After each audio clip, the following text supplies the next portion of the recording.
இந்தியாவையே உழுக்கக்கூடிய ஒரு biggest ஸ்கேம்க்கு ready ஆயிட்டு இருக்கு ஒன்றிய பாஜக அரசு. தமிழ்நாடு மாதிரியான தென்னிந்திய மாநிலங்களுடைய உரிமையை பறிக்கிறது மட்டும் இல்லாம இன்னொரு முறை எங்களுக்கு எதிர்த்து நீங்க பேசக்கூடாது, அப்படியே நீங்க பேசினாலும் அதுக்கு குரலுக்கு பவர் கிடையாது அப்படின்ற அளவுக்கு மக்களவை தொகுதி மறுவரையறையை கையில எடுத்திருக்காங்க. சிம்பிளா சொல்லணும்னா ஒவ்வொரு ஸ்டேட்டுக்கு எவ்வளவு எம்பி சீட் அப்படின்றத முடிவு பண்ண போறாங்க. எதை பேஸ் பண்ணி அப்படின்னா மக்கள் தொகையை பேஸ் பண்ணி.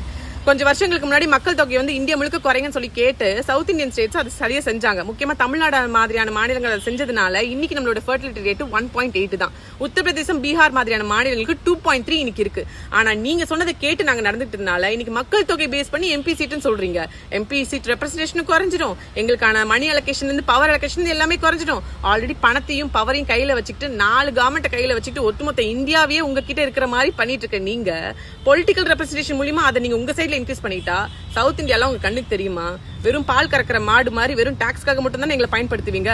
மண் சார்ந்து, மக்கள் சார்ந்து, மரபு சார்ந்து, மாநிலம் சார்ந்த பிரச்சனை இது ஒன்றிய அரசுக்கும் மாநில அரசுக்குமான பிரச்சனை மட்டும் கிடையாது. கட்சி ஆட்சி சம்பந்தப்பட்ட பிரச்சனையே கிடையாது. ஆனா ஒவ்வொரு மக்களுடைய எதிர்காலத்தை ரெப்ரசென்ட் பண்ணக்கூடிய ஒரு பிரச்சனை.